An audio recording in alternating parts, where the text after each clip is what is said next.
Today's webinar will take approximately 45 to 50 minutes of content with a Q&A session at the end. You can ask questions at any time during the presentation by typing them into the chat function on the webinar platform. We will go through them in chronological order during the Q&A at the end. We will start with an overview of Nordic City Solutions trade platform and how progress has come over the last 2.5 years. We will then do a market update on the United States for urban development sector, discussing major trends, the impacts of COVID-19, and how Nordic companies can fit into the future of the US urban development marketplace. We will then provide an overview of our Nordic City Solutions activities planned for the fall, which were adapted to accommodate the current global circumstances. The activities are for Nordic companies to collaborate with American companies on US-based projects. We will be focusing our partnership on 2 major markets in the US, Minneapolis, St. Paul, Minnesota, and Seattle, Washington. The intent is to wrap up the webinar before the hour concludes. If you'd like more information on the project, please reach out to your Nordic Trade Promotion team and we can set up a call together to discuss your interest in projects or discuss the US market further. The Nordic City Solutions platform is co-sponsored by all 5 Nordic governments. The project launched in January 2018 as part of the Nordic Prime Minister's initiative, Nordic Solutions to Global Challenges, as to advance Nordic work to achieve the UN Climate Development Goals, UN Sustainable Development Goals that have a deadline of 2030. The project is supported with grant funding from Nordic Innovation and financial contributions from the 5 Nordic Trade Promotion Organizations.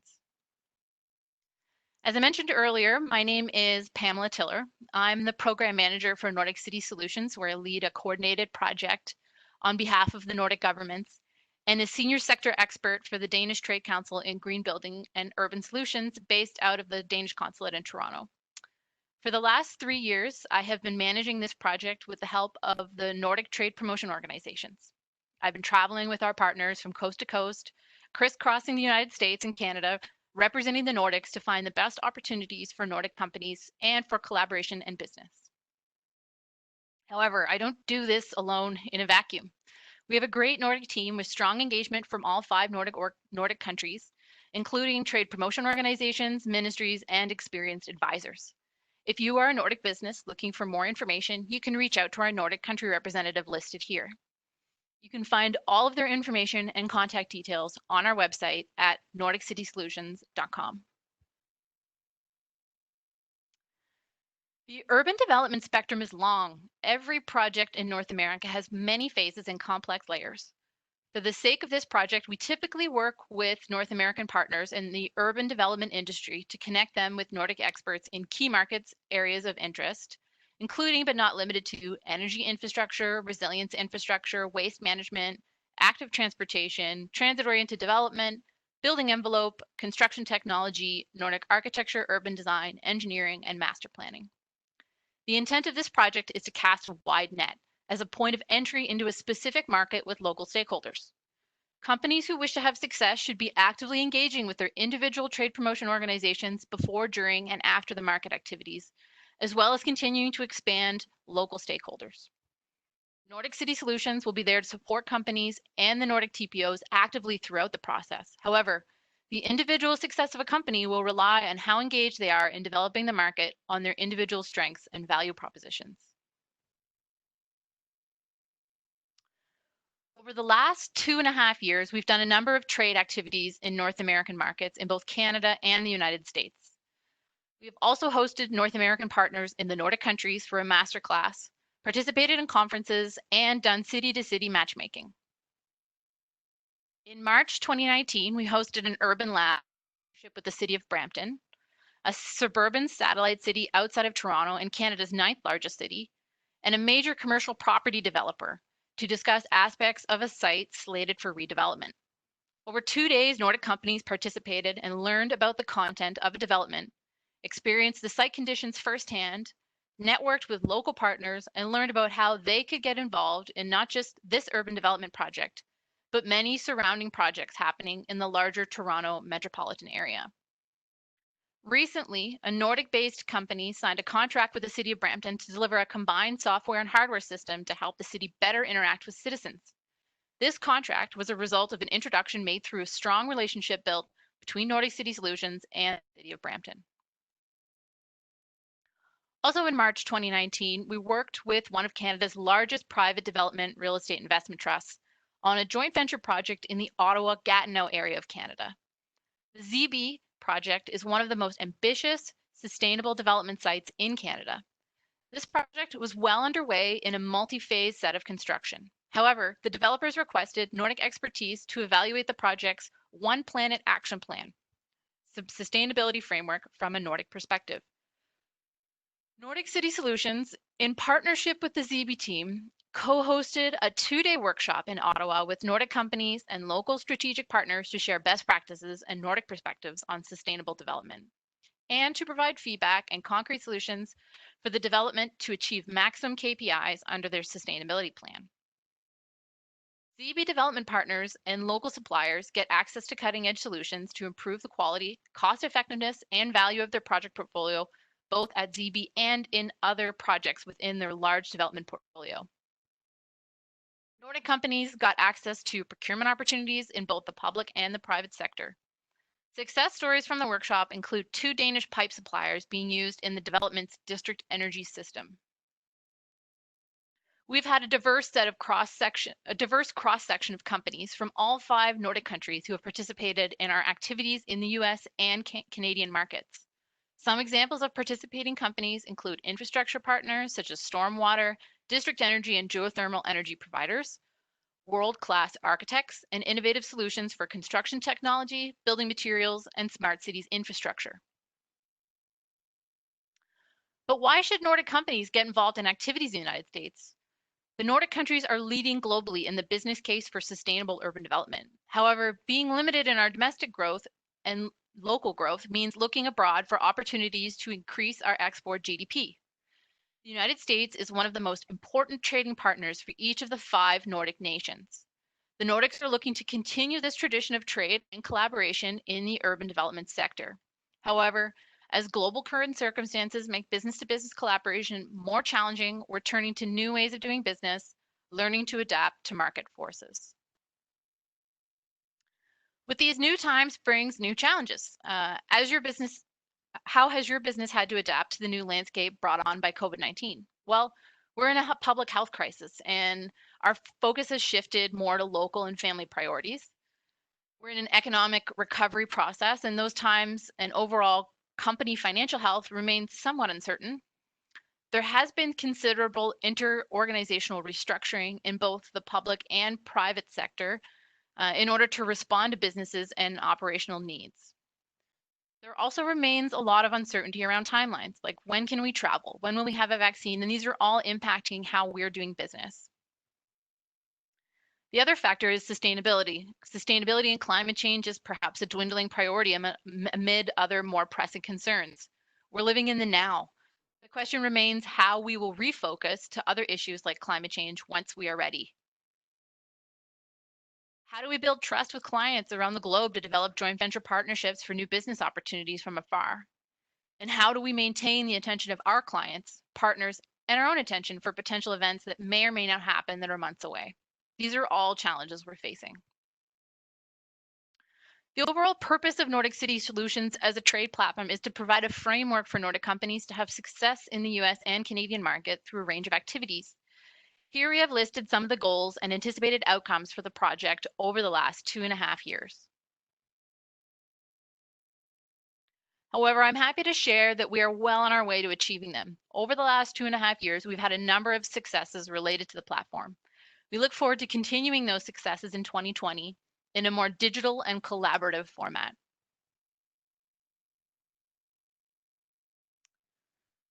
The following data is a collection of research from major business intelligence sources across the United States. We're just simply going to be summarizing past, existing, and future speculative data based on these resources. If there's anything we've learned from the past few months is that time is a stream and not a frozen pond, and that we are subject to many forces beyond our control. When we scheduled this webinar a month ago, the world looked significantly different than it does even today. Each and every one of us is responding to a dynamic set of circumstances that are changing and our own personal and business circumstances must remain resilient and adaptable. Now we're going to review the impacts of the coronavirus to overall economic activity in the urban development sector for the United States.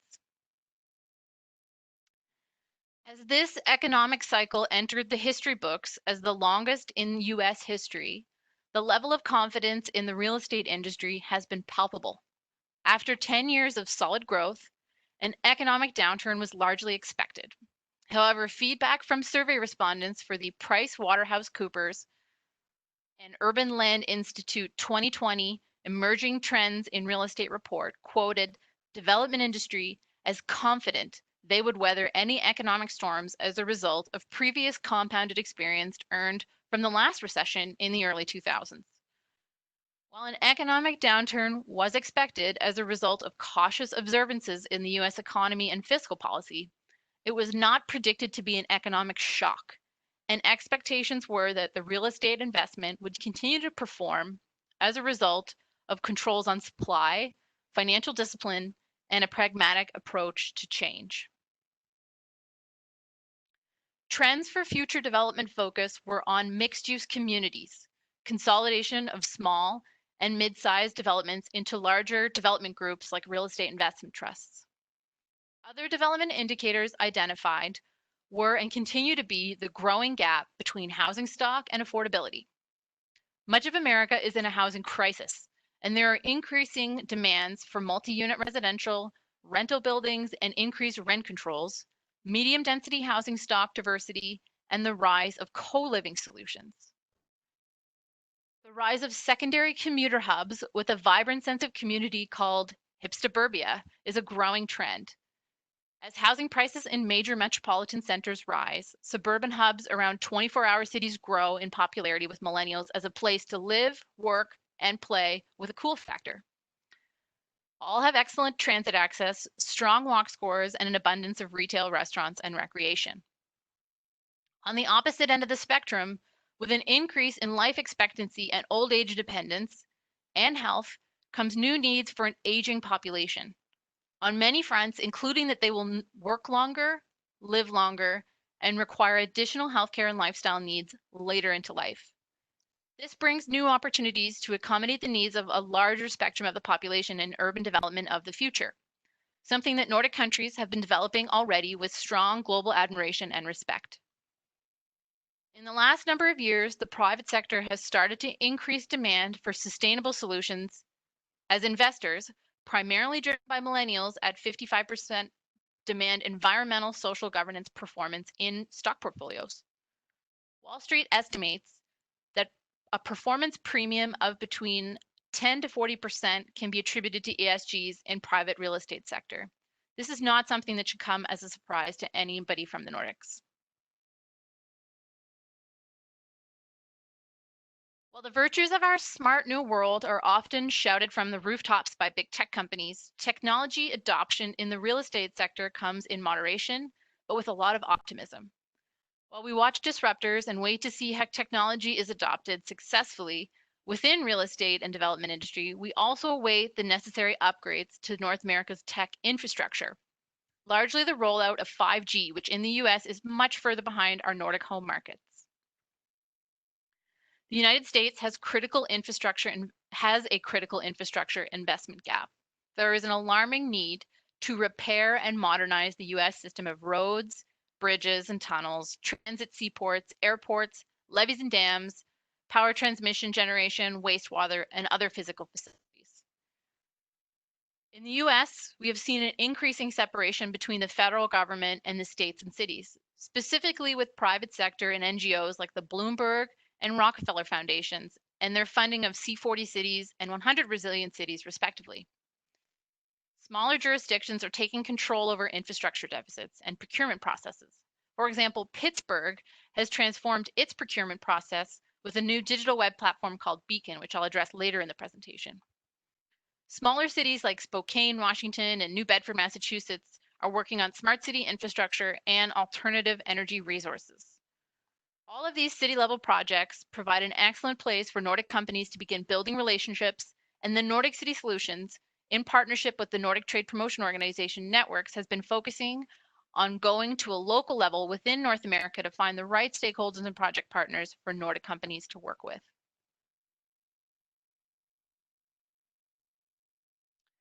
It's interesting to reflect on the industry's risk assessment from the end of 2019.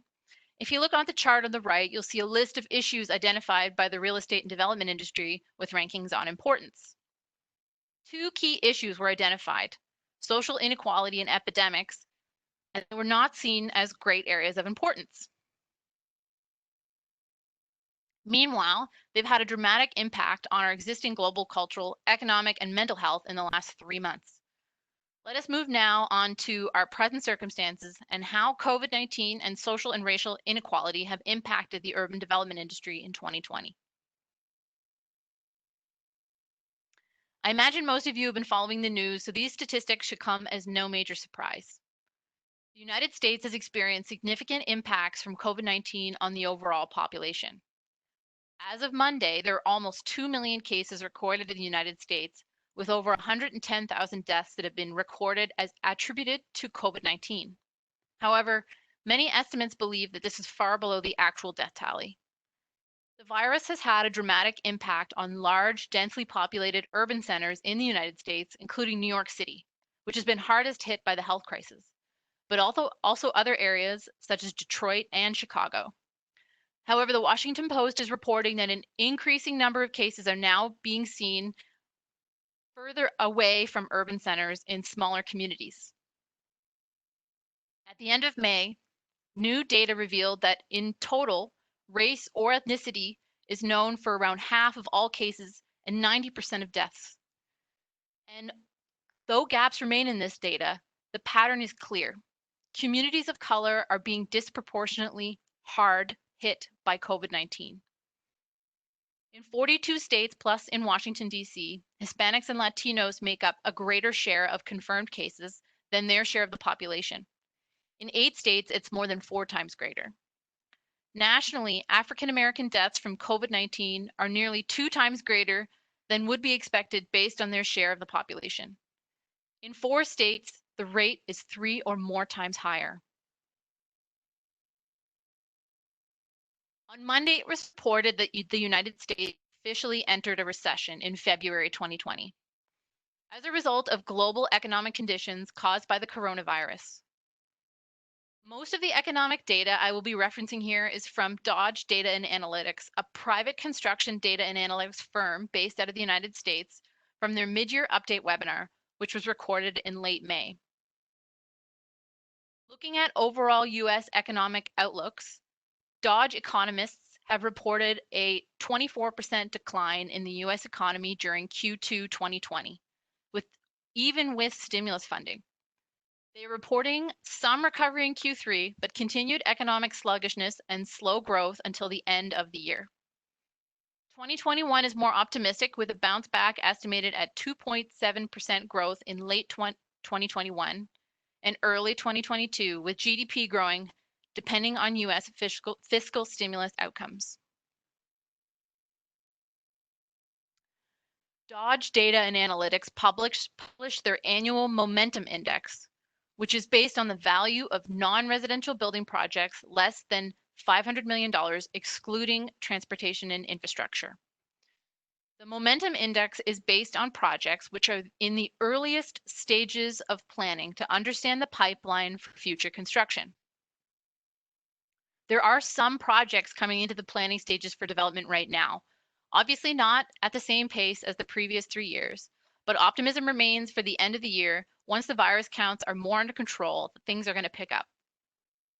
From a construction market cycle analysis, looking at total construction starts with historical data for the last 50 years, Dodge has projected a dip in total construction starts in 2020, which indicates that even before the start of 2019, the construction activity had already started to drop off. And you can see that here on the right or on the left graph at the end. Things are expected to bottom out in Q3. On the right here, we'll see that. With recovery processes starting in 2021 and normalizing from 2022 onwards. Dodge Data and Analytics estimates that US residential building starts will fall in the United States in 2020 by 13%.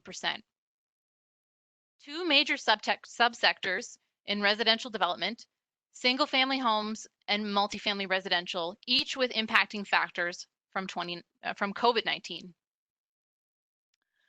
For single family homes, construction starts were projected to be down in 2020 anyway. However, in Q1 2020, it happened that it was the strongest start since 2007, which proved the theory wrong and surprised everyone. COVID-19 impacts will eat away at the real estate sales market over the spring and summer selling season, which is expected to be poor. Damage will take a while to repair. However, in 2022, recovery is generally projected in this single family home category. In a way, this bodes well for Nordic companies looking to enter the market now. As construction activity starts to build up over the next 18 to 24 months, it will give you a chance to establish yourself and test the market a bit. Multifamily residential.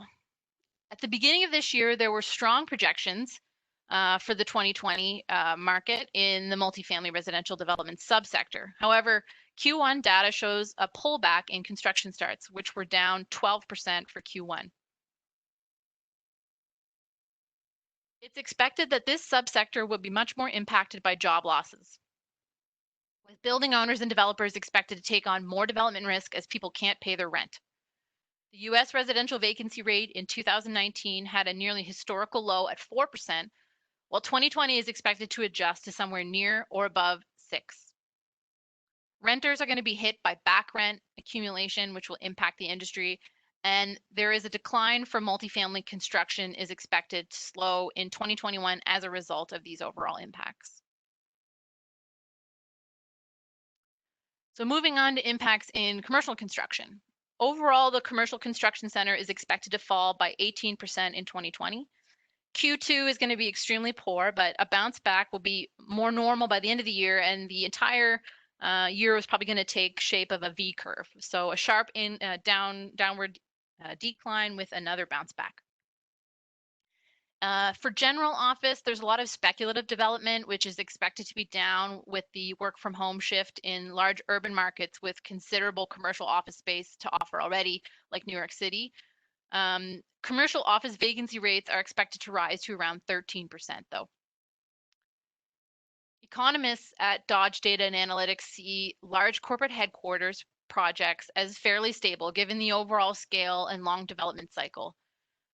Developers like Apple, Amazon, Microsoft, they all have their projects well underway and the financing is in place. Data centers will continue to grow with impacts of COVID-19 as demand for internet usage and cloud storage capabilities are in more demand.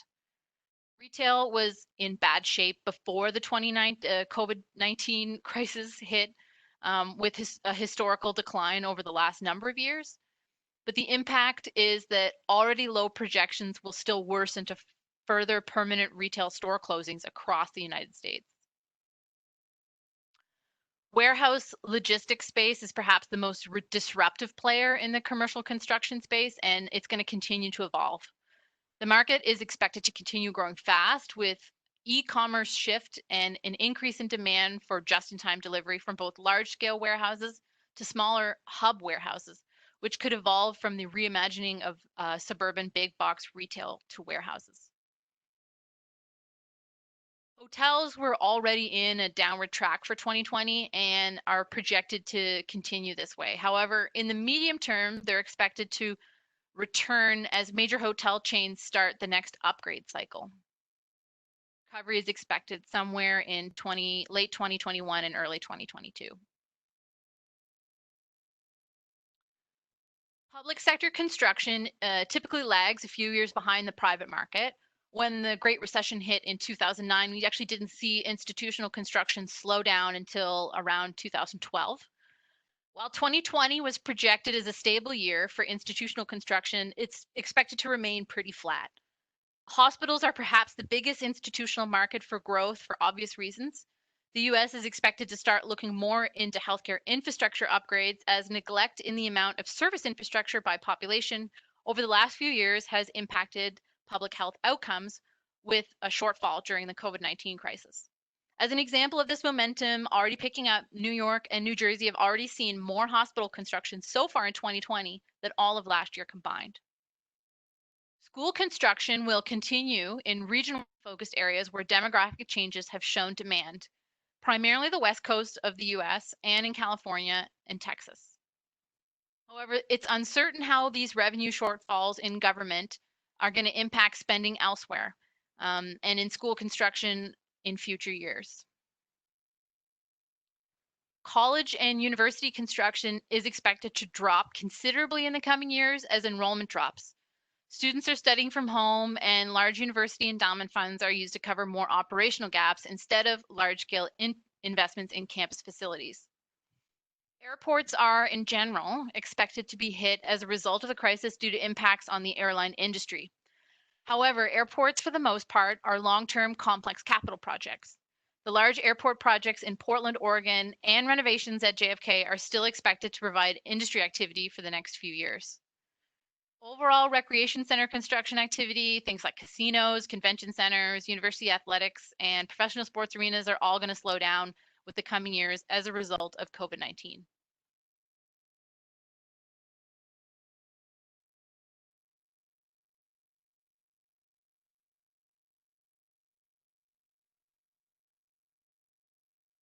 Construction in the manufacturing sector seems to defy logic. The dollar value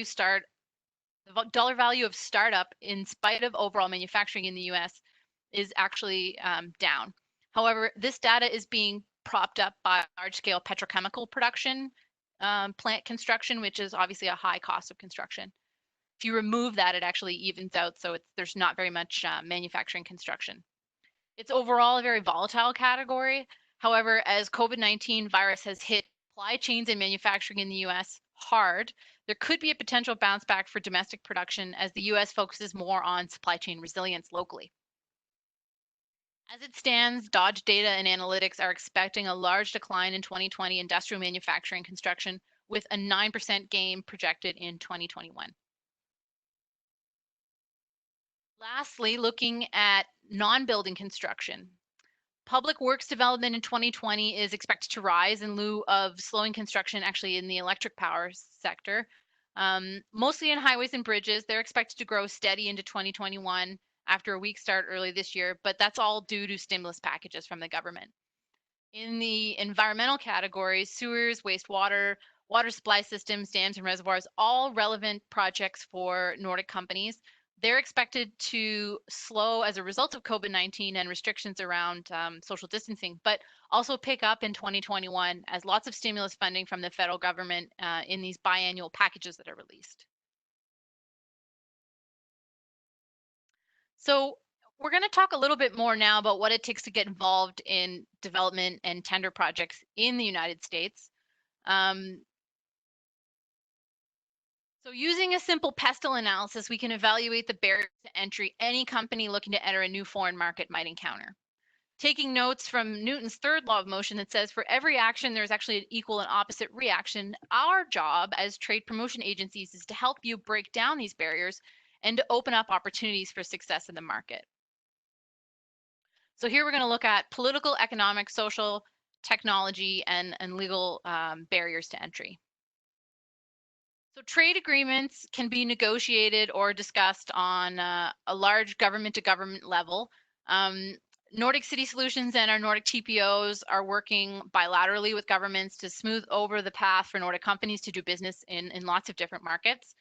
A lot of companies might also encounter sort of that buy local economic barrier. So it's something that comes up in any market, even in our own home markets in the Nordics. This is especially true in urban development and construction. This just-in-time delivery for construction projects and financial risks are high on the development side. Developers are maybe a little bit trepidatious about having something shipped from another country. But the impacts of COVID-19 are putting more pressure on buy local as governments work to boost local economies through construction stimulus. But it can be combated through finding a local joint venture partner. Another way is to show deep shared value creation through your partnerships. It's important to showcase that A Nordic solution is not just about benefiting any economy far away, but also in the United States and helping build community and local businesses. I mean, it's pretty obvious from an economic standpoint that we're officially now in a recession. But this, from a barrier perspective, can be combated through looking and focusing in areas where there's stimulus and really pushing that value creation. If we can show that your product or service and working with partners is really adding things locally and helping combat some of the impacts that are experienced through this economic recession, then there's a really good way to break down those barriers. Risk tolerance overall is something that's mitigated, through a risk management strategy. And from the trade promotion side, that's something we can help you out with. From another economic factor, competition, cost per unit. So how do you show that your cost per unit is competitive based on the US? And then just business case. In general, there's a kind of a confusion about how the Nordics have been able to achieve such a high level of infrastructure delivery and sort of societal function. I think though that if you show them, and by them I mean American partners, that you really are working on a business case and all this stuff is done very rationally, then and there's a way to break down those barriers. From a social perspective, language can be seen by American partners as a big barrier. Nordic languages can be, quite complicated for those who are looking from the outside. But I think people underestimate the fact that, English is such a prolific, so widely used in the Nordics. So, making an effort to communicate in English is a really good way to help break down those barriers. Trust is a big part of it. You need to build trust. As Nordic companies, you come into meetings with a high level of societal trust. So you are used to working with partners and talking about business right off the bat, but that takes time to build, especially for U.S. business relationships, especially since you're from another country. So making sure that you're showing shared value in terms of what the local community could be getting out of product or service, being flexible and just being patient. It's going to take time for you to get into a market.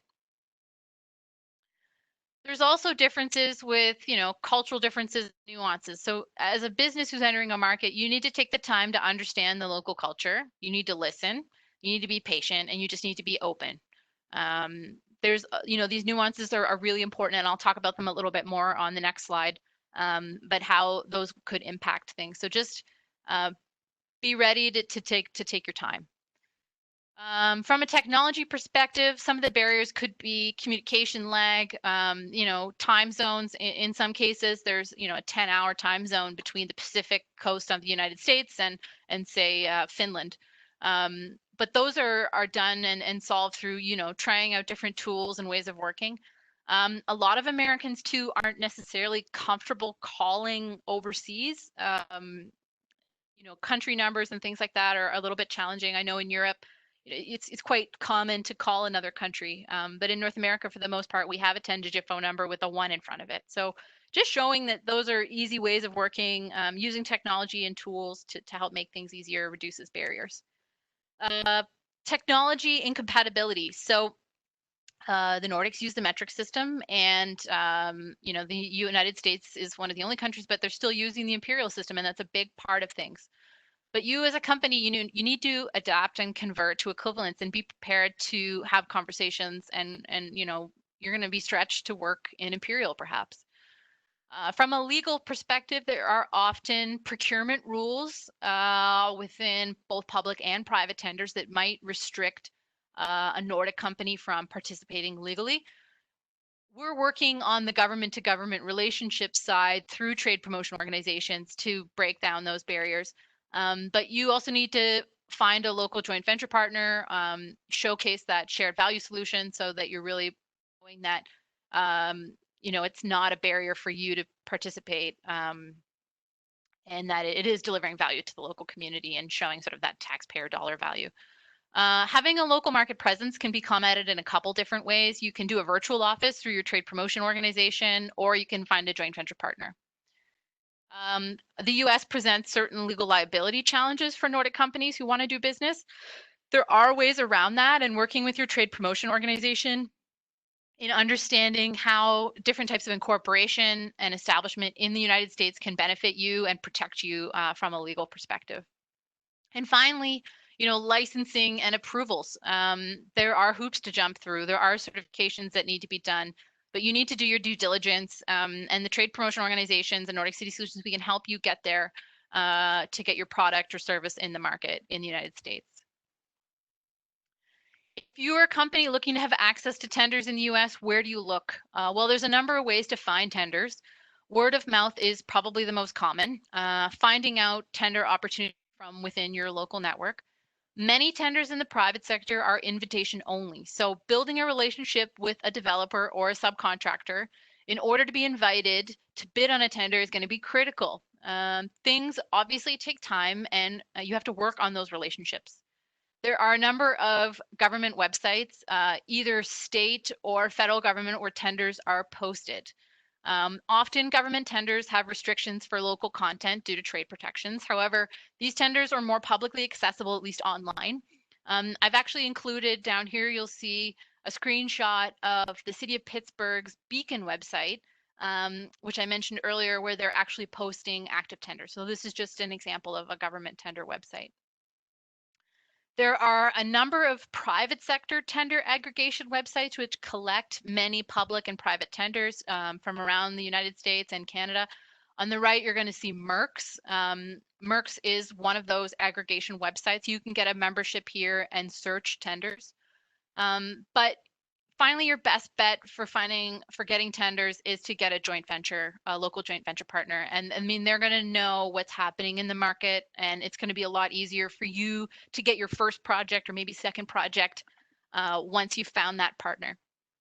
However, finding tenders isn't just the only challenge. There's a lot of things you need to have in place before you even bid, and this is going to take time to invest.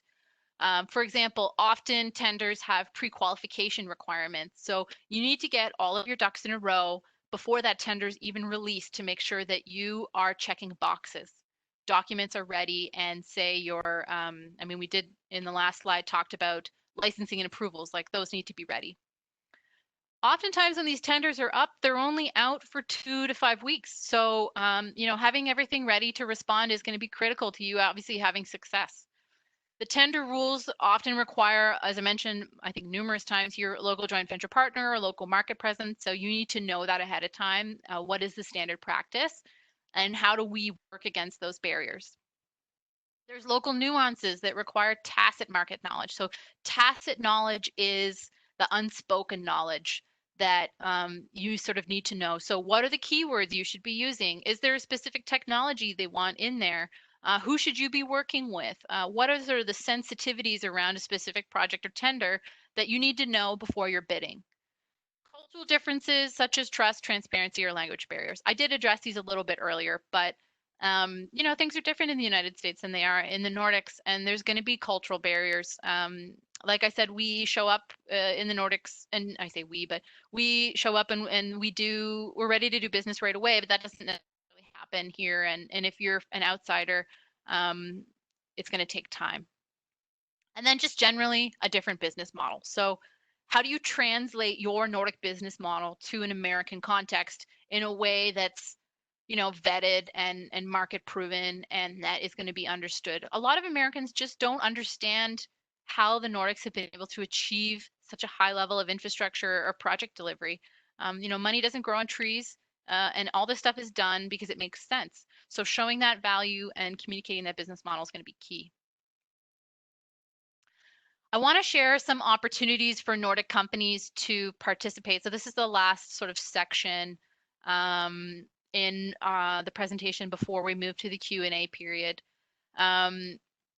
We're going to be having these activities later this fall. From the project's inception in late 2017, we've been searching for the right partners in key markets across the United States and Canada for Nordic companies to get involved with. This has not been a process that we have undertaken lightly. Here's one of the model that we applied to sort of researching and due diligence in each market. And we've taken great care to determine the right markets across North America. This map includes some of the markets in both Canada and the United States where we have done project due diligence or done workshops for Nordic partners, as well as executed events in 2018 and 2019. We have executed a number of activities already over the last 2 years. However, our next journey is going to take us to the Twin Cities of Minneapolis and St. Paul, Minnesota, and Seattle, Washington. So Nordic City Solutions will be partnering with the National Nordic Museum in Seattle, Washington to help connect Nordic companies to Seattle-based development partners. The museum has been carving out a unique cultural spot for the last few years and is leading in sharing Nordic solutions to a broad range of stakeholders in the Pacific Northwest region of the United States through incredible programming, including their annual Nordic Innovation Summit, which happens every May. Some of you may have participated. It was a little less than a month ago now. Really great online digital summit. In October 2019, Nordic City Solutions hosted Seattle Mayor Jenny Durkin, and you can see her here in Copenhagen as part of the C40 Cities Global Conference, where we discussed and showcased some unique Nordic urban solutions, which relate directly to local state challenges that Seattle is experiencing. The state of Washington have a strong relationship with Nordic trading partners in a few key markets, including maritime technology. Nordic City Solutions is going to build on these strong base for further trade and bilateral cooperation in the state of Washington and in Seattle. Seattle is one of the strongest development markets in the United States. The city ranks in the top 4 for the USA in the RLB Crane Index for number of high-rise towers in the city. It's home to a large corporations like Microsoft, who are in the middle of large corporate campus expansion, and Amazon are driving considerable development in the city. Climate change impacts are being felt on the Pacific Northwest, which increase climate events and policies, therefore, to help combat these overall effects. So Seattle also has a highly educated population, and the city is open to green economy partnerships with leaders such as the University of Washington taking a big role. As a result of these tech players, the city itself is facing a critical shortage of affordable housing, and that's an area where the Nordics can provide some, I think, good feedback. All of these conditions provide a lucrative market for Nordic companies to get involved in urban development partnerships. Nordic City Solutions has been developing a strong relationship with the cities of Minneapolis and St. Paul in the state of Minnesota and various communities and NGOs around the Twin Cities for the last 2 years.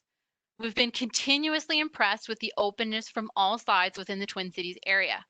There are strong historical ties to the Nordic countries, specifically Norway, Sweden, and Finland. All 5 Nordic countries have an excellent representation in the region through local chambers of commerce with active participation from local Minnesotan businesses. But I also want to address the death of George Floyd and the tide of racial injustice that cities like Minneapolis and St. Paul and across the United States have experienced. This is something that we're all paying attention to. We should all be outraged by the extent to which anti-Black racism has impacted lives in the United States and around the world. Many of our own communities, even in the Nordics, are coming out in support of racial injustice and with charitable donations, political statements, and protests. Since the beginning, our discussions with the community in the Twin Cities 2 years ago, we have been in dialogue with local partners about shared value partnerships between Nordic companies and women and minority-owned businesses in the Twin Cities area. As we always have, we intend to follow through on those commitments for partnership. If you, as a business sitting in the Nordics, are wondering what you can do to help create change, then I urge you to participate in activities in the Twin Cities directly to help create shared value and work together to solve these global challenges. Each place is different. It has its own history around racism because of its individual embedded history. If you come to Minneapolis, St. Paul, or Seattle to work with these incredible people, I encourage you to research the historical injustice that happens to all minority communities in North America, but specifically the Black community. Come with the mindset to work with solutions to help combat anti-Black racism, climate change, and an open heart and mind. Your words matter, but your actions will speak louder than your words. I'd like to talk now about how our efforts have shifted in response to the COVID-19 pandemic to help Nordic companies do business in the US. Our typical method of collaboration in new markets is to host a 2 or 3 day workshop around an active project, where Nordic businesses have the opportunity to understand firsthand the context of a development, meet local stakeholders face to face, tour the site and project, and understand the nuances around how they can get involved in urban development. However, as the world changed, we do not know when we will be able to meet in person. Like any good business, we are working to retool, be resilient, and find new ways to follow through on these incredible opportunities. In September, we will begin a 7-week co-collaboration process between North American developers, American local businesses, and Nordic companies to tackle some specific challenges in Seattle and the Twin Cities. The project will co-collaborate. The project co-collaboration will be in the form of a hackathon with companies ideating and problem solving around unique scenarios in each city's market. We're working now to finalize 6 unique development challenges, 3 from each market, for North American collaboration. The project will tackle challenges like community energy solutions, building envelope, and sustainable affordable housing. They will involve key stakeholders from each market and local partners who are open and looking to collaborate with Nordic solutions providers. The 7-week process will follow a facilitated workshop schedule with our technology partners with the intent that Nordic and American companies will be able to pitch their co-created solutions to the development challenge owner at the end of the process for an opportunity to be directly involved with the project. Our hope is that the world will settle enough for Nordic partners to be able to pitch in person with a 2-day delegation visit to each city. Here you'll see an outline for the more optimistic scenario, a delegation visit to both Seattle and the Twin Cities for Nordic companies to reinforce their ideas in person. However, we're pragmatic and to understand that this may not actually be the case. In lieu of an in-person, we're planning to organize a digital pitch session for Nordic and American companies to pitch their solutions to American development partners with our online platform.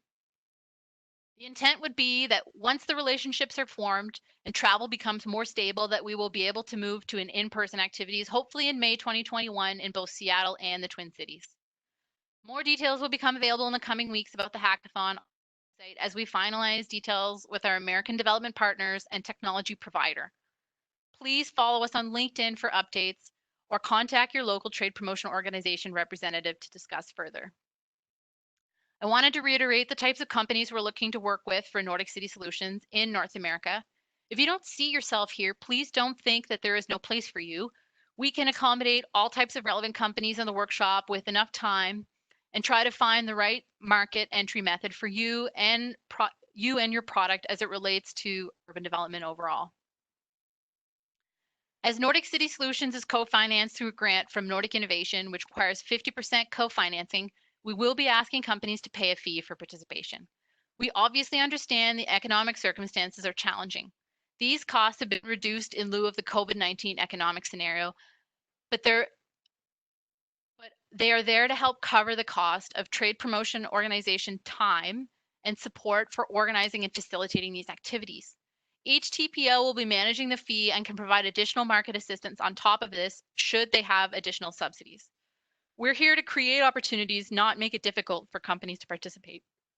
We want you to be successful. That concludes the presentation portion of our webinar today. Thank you very much. I'd now like to open it to our Q&A. Please use the chat function to submit questions and bear with me while I try and figure out how to use it myself. Just gonna see if we can open this.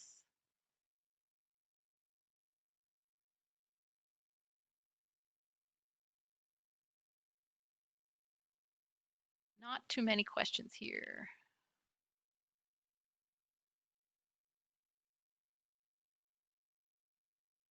If there's any questions, please feel free to add them. Otherwise, we can.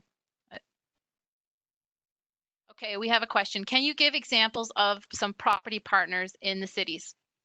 So I had hoped to have more detail on our specific partners, but with a lot of the challenges that cities are facing, we decided to just wait a few weeks. Some examples might be we're working with an affordable housing provider in the Twin Cities area. They're looking for sustainable, affordable housing solutions. So modular building types, energy efficiencies, cost is obviously a factor.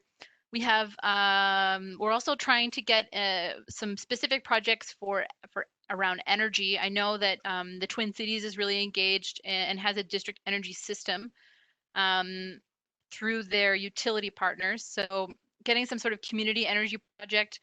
There's a couple larger development projects in the Twin Cities, again, that are interesting. So there's one by a company called United Properties that we're discussing. Um, and they have a very large project in North Minneapolis. That's a former industrial site that's being redeveloped. There's also another project that's an old golf course in Minneapolis that's being redeveloped by the Port Authority. So we've been in discussions with them for a while about nailing down a project challenge. In Seattle, the Nordic Museum's been a great partner. I think it's really important for us to look at affordable housing there. So we're in touch with some affordable housing providers. The Consul General Emeritus in Seattle for Sweden is a guy named Lars Jonsson, and he actually has a development company called Stellar Developments. They're present in both Sweden and in Seattle. So he's really well connected to the development community, has been a big proponent of getting Nordic City Solutions into Seattle and helping us execute on the activities.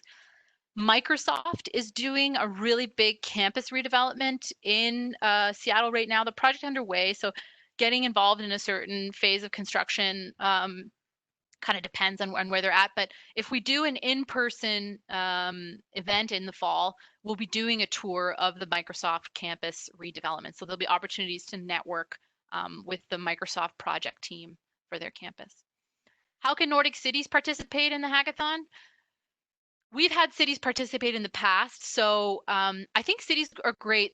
We did an event in September in Toronto with the Urban Land Institute, and the city we were working with, which was the city of Brampton, they had expressed a specific interest in sort of comparing their city and their city development to stuff that had happened in Helsinki. So we actually brought in Jani Mollis to do a keynote from the city of Helsinki. I think it's a really great way for cities in the Nordics to help build trust and sort of a city to city partnership. So if you're participating in the hackathon and giving ideas and suggesting other experiences, it really goes a long way to build trust with the local participants on the American side. So we might have a municipality involved.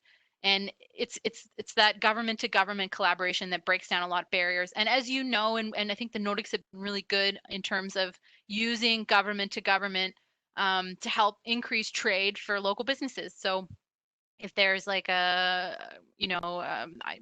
were working with the city of Gothenburg, I think, but the Economic Development Agency can come in with the city and help push the local businesses and the solutions into a new market.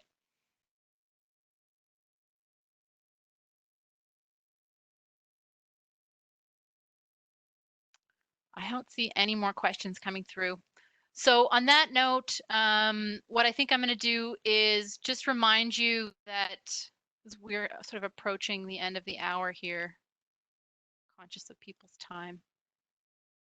For more information on events this fall, please contact your trade promotion representative. I've listed them here. You can see their beautiful, friendly faces.